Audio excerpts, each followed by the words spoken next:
Vetrimaaran fans ரொம்ப நாளாக எதிர்பார்த்துட்டு இருந்த ஒரு அப்டேட் ரிலீஸ் ஆகிருக்குது. என்னன்னு பார்த்தா வடசென்னை 2வோடைய அப்டேட் தான். வடசென்னை 2ல் யார் நடிக்க போகிறா அப்படின்னு பார்த்தீங்கன்னா, வடசென்னை படம் ஒரிஜினலாக எழுதும்போது சிம்புக்கு தான் எழுதுனதாக வெற்றிமாறன் சொல்லியிருப்பார். அப்புறம் பல டேட்ஸ் இஷ்யூ அந்த மாதிரி நிறையாலாம் மாறி தனுஷ் கையில் வந்துச்சு. தனுஷ் செம்மையாக நடிச்சிருக்காருன்னு நம்ம சொல்லலாம். பேர் என்னடா? அன்புண்ணா. இவன் பண்ண பிரச்சனால தான் சிவா கேஸ் வாங்குற மாதிரி ஆகிட்டுக்குது. நேற்று நடந்த அசால்ட்டு கூட இவனால தான் மிஸ் ஆயிடுச்சு. 2018 ரிலீஸ் ஆன வடசென்னை படம் செம்ம ஹிட் ஆச்சு அப்படின்னு சொல்லலாம். இதுலேயும் குறிப்பாக அமீரோட கேரக்டர் ராஜன் சொல்லிட்டு ஒரு கேரக்டர், அது செம்மையாக இருந்துச்சு. தனுஷுக்கே அந்த கேரக்டர் மேலே அவ்வளோ ஒரு இம்பேக்ட் ஆயிடுச்சு அப்படின்னு வெற்றிமாறன் சொல்லியிருப்பார்.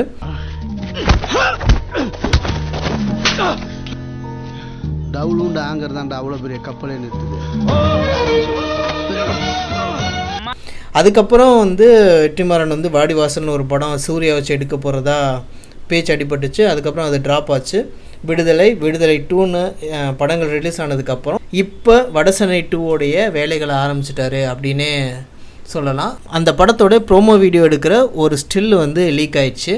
அதில் பார்த்திங்கன்னா சிம்பு ஒரு கைலி கட்டிட்டு வடசென்னையோடைய கெட்டப்பில் அப்படியே நிற்கிற மாதிரி இருக்கும். அது பக்கத்தில் இன்னொரு கேரக்டர் நிற்கிது, அது நெல்சனை பற்றி நம்மளுக்கு தெரியும். அவர் தான் Kolamaavu Kokila, doctor, beast, Jailer 2 படத்துடைய டைரக்டர். அவர் தன்னுடைய முதல் படத்தை சிம்பு வச்சு தான் எடுத்தார். அது வேட்டை மன்னன் சொல்லிட்டு 2011 ட்ராப் அவுட் ஆயிடுச்சு அந்த படம் ரிலீஸ். அந்த படத்தோடைய டீசர் அப்போ ரிலீஸ் ஆகி செம்ம வைரல் ஆச்சு. அது அப்போ சிம்பு பார்த்திங்கன்னா செம்ம ஸ்டைலிஷாக இருப்பார். கோட் சூட்லாம் போட்டு ஒரு கான்ட்ராக்ட் கில்லர்ன்ற ஒரு பாணியில் இருப்பார். ரொம்ப சூப்பராக இருக்கும்.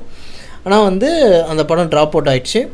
இந்த வடசென்னை 2 படத்தில் நெல்சன் ஒரு கேமியோ ரோல் பண்ண போகிறதா ஒரு தகவல் ரிலீஸ் ஆகிருக்கு.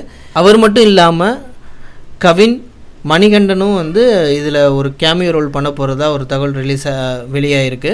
அது எந்தளவுக்கு உண்மைன்னு தெரில. வெற்றிமாறனுடைய வாடிவாசல் ட்ராப் அவுட் ஆனதுக்கு காரணம், வெற்றிமாறன் கிட்ட சூர்யா சைட்லேருந்து ஒரு பவுண்டட் ஸ்கிரிப்ட் கேட்டதாக சொல்கிறாங்க. பவுண்டட் ஸ்கிரிப்ட் கொடுக்குற பழக்கம் வெற்றிமாறன் கிடையாது. அவர் ஒரு அவுட்லைன் எடுத்துக்கிட்டு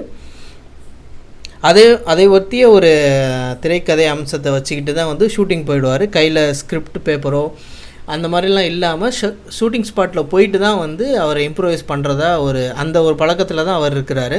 அதோடு மட்டும் இல்லாமல் சூர்யாவோட கால் ஷீட் எத்தனை நாள் தேவை, எவ்வளோ நாளில் ஷூட்டிங் முடிப்பீங்கன்னு கேட்டுக்கிறாங்க. அந்த பழக்கம் வெற்றிமாறன் கிடையாது. ஏன்னா அந்த கேரக்டர் எவ்வளோ நாள் இம்ப்ரூவைஸ் ஆகுதோ அது நாள் வரைக்கும் ஷூட்டிங்ஸ் போயிட்டே இருக்கும். அது நம்மளுக்கு தெரியும். ஏன்னா விடுதலை படத்திலே விஜய் சேதுபதி கேரக்டர் ஒரு 5-6 நாள் கால் ஷீட் தான் கேட்டுக்கிறாங்க. அந்த கேரக்டர் வளர வளர அவர் ஒரு 45-50 நாளைக்கு மேலே அந்த கேரக்டரை வச்சு அவர் எடுத்துட்டார் அப்படின்னு சொல்லுவாங்க.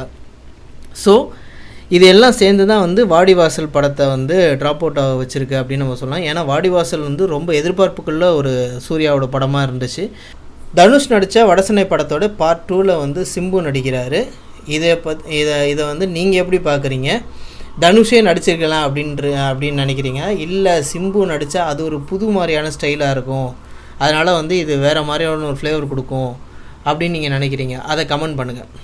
இங்கே அவ்வளோ போட்டி, அவ்வளோ பொறாமை, அவன் நல்லா இருக்கக்கூடாது, இவன் நல்லா இருக்கக்கூடாது. முன்னாடிலாம் நம்ம பெரிய ஆளாகணும்னு உழைப்போம், நம்ம நல்ல பேர் சம்பாதிக்கணும்னு உழைப்போம்.